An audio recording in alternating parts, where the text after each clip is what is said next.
Assalamualaikum warahmatullahi wabarakatuh. Selamat berjumpa kembali ya para pejuang cuan dan pejuang sangkuters. Gimana nih keadaan teman-teman semua?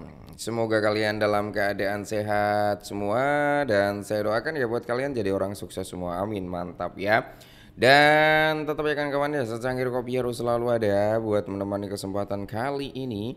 Nah, di mana di kesempatan kali ini teman-teman kalau kita lihat bersama-sama ya untuk kinerja dalam sektor cryptocurrency, Bitcoin udah mulai ada sedikit recover, tepatnya kali ini berada di area 118.000 US dollar ya.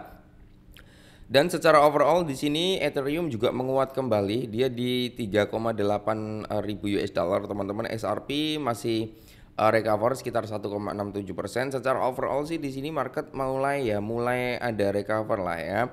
Sui, Hyperliquid, terus di sini ada dari SLM atau Stellar ya, ini juga udah mulai recover. Hydra ya, ini 6% sempat kita bahas juga, salah satu altcoin yang masuk dalam watchlist juga ya. Jadi secara overall di sini market udah mulai kondusif. Tapi teman-teman ya, kita ada sedikit informasi yang cukup menarik dan teman-teman juga minta dibahaskan. Bang, tolong bahasin bahasin apa sih Cardano ya. Kita lihat Cardano harganya di area 0,78 kali ini dan kita ada sedikit informasi teman-teman. Yuk kita bahas.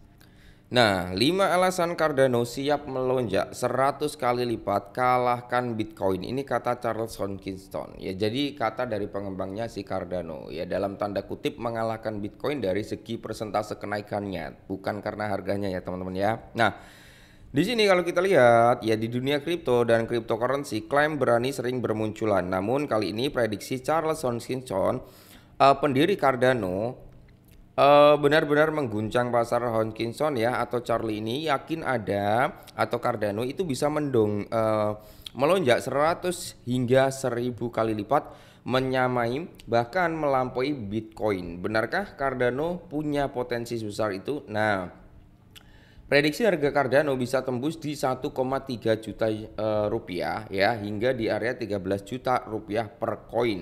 Ngeri ya. Charles itu menyebutkan harga Cardano bisa meroket hingga 80 dolar, bahkan di 800 dolar, setara dengan 1,3 US dollar ya, 1,3 juta US dollar hingga 13 juta US dollar dengan kurs 1 USD di 16.400-an. Nah, ia meyakini Cardano berpotensi menjadi yield layer untuk DeFi Bitcoin. Menurut Hoskinson, investor Cardano mendapatkan keuntungan ganda. Jadi lihat dan token baru dari ekosistem Cardano sehingga lebih menarik daripada sekedar memegang Bitcoin. Nah, yang kedua, market cap atau kapitalisasi pasar daripada si Cardano sudah melampaui Bitcoin dalam periode tertentu. Nah, Hoskinson itu mengeklaim jika Cardano tetap memegang 108.000 Bitcoin, nilainya hanya sekitar 15 miliar US dollar. Nah, atau dengan 246,78 triliun saat ini. Namun market cap Cardano pernah mencapai di 30 miliar atau 493,56 triliun. Artinya Cardano sudah sempat mengungguli Bitcoin secara performa 2 kali lipat pada periode tertentu. Meskipun demikian, data menunjukkan pergerakan Cardano pairing Bitcoin sangat fluktuatif. Pada November lalu Cardano mengungguli Bitcoin 160%, tetapi sejak 2021 Cardano masih tertinggal 88% dari Bitcoin ya. Kita kembali ke paragraf pertama teman-teman. Semisal Cardano bisa ke 80 atau 800 US dollar, kenaikan yang cukup signifikan dan gila juga ya.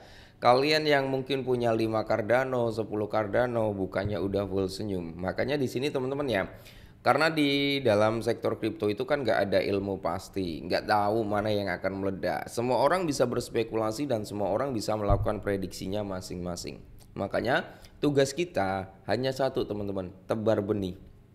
Ya, tugas kita hanya itu. Kita harus tebar benih teman-teman ya. Untuk apa? Ya untuk mencari hidden game-nya. Karena kita nggak tahu mana yang akan meledak lebih dulu. Contohnya kayak Cardano, XRP, Solana, BNB ya. Dan masih banyak altcoin lainnya. Kalau kita hanya terfokus sama semisal XRP, ya nggak bagus juga. Kita hanya terfokus dengan Cardano juga nggak bagus gitu teman-teman ya. Makanya di sini lebih baik kita tebar benih. Kita punya sedikit-sedikit tapi kita punya banyak jenis aset, itu jauh lebih baik bro. Nah, kalau kita lihat katalis utama integrasi Cardano ke ekosistem Bitcoin atau DeFi. Pendorong utama optimis Hodgkinson adalah potensi Cardano menjadi tulang punggung yield layer di jaringan Bitcoin. Jika terwujud, arus masuk dana institusi bisa meningkat permintaan Cardano secara signifikan. Saat ini Cardano tanda-tanda ciptakan inflow meskipun secara jangka pendek tekanan jual masih tinggi yang dapat membatasi pemulihan harga daripada si Cardano dalam waktu dekatnya. Analis teknis harga Cardano sedang uji level penting juga teman-teman ya. Di mana Cardano saat ini berada di sekitar kepala 0,7 0,8 lah ya. Dan berjuang menembus resisten kuat. Jika berhasil bertahan di atas level ini, target harga Cardano mungkin di area $1. Jika gagal menembus support di 200-nya ya, resiko aksi jual besar bisa terjadi. Tekanan jual dalam sepekan terakhir memang tinggi, tapi inflow modal ke ADA atau Cardano masih tumbuh dari 23,4 miliar menjadi 23,6 miliar. Tanda investor masih percaya pada potensi jangka panjang si Cardano. Resiko tantangan volatilitas masih tinggi teman-teman ya. Meskipun prospek jangka panjangnya menarik perhatian atau performa daripada si Cardano tetap sangat dipengaruhi volatilitas pasar kripto. Koreksi harga, tekanan makro hingga kegagalan integrasi dengan ekosistem Bitcoin atau DeFi bisa menghambat laju kenaikan harga. Untuk investor penting mempertimbangkan resiko dan tidak terpancing hype semata dalam mengembalikan keputusan investasi. Makanya jangan mudah terbawa FOMO gitu teman-teman ya, karena rata-rata kebanyakan ya teman-teman, nggak semuanya tapi kebanyakan kalian itu akan terbawa FOMO atau berani ambil resiko saat harganya udah mulai menunjukkan kenaikan. Tapi saat harga koreksi, mereka koreksi mungkin 5%, 6% ataupun 10%. Kalian kebanyakan ya dari teman-teman itu nggak berani untuk ambil spekulasinya gitu teman-teman ya. Bahkan kalau udah koreksi itu spekulasi nyangkutnya itu ya bisa dikatakan tipis lah. Dibandingkan teman-teman masuk saat candlenya udah membentang hijau, naiknya udah lumayan signifikan. Potensi sangkutnya sangat gede ya gitu teman-teman. Jadi konsepnya adalah kita masuk saat orang lain takut tapi kita langsung caw atau pergi cabut ya saat orang lain mulai berbondong-bondong untuk masuk. Kenapa? Karena di situ likuiditas akan masuk banyak, harga akan naik, teman-teman akan profit yang tadinya ambil di dip gitu ya. Oke, mungkin ini dulu teman-teman ya sedikit informasi tentang Cardano ya. Semoga saja Cardano benar-benar bisa sampai di harga segitu ya. Full senyum semua holder Cardano kalau bisa ya. Tetap semangat dan salam cuan.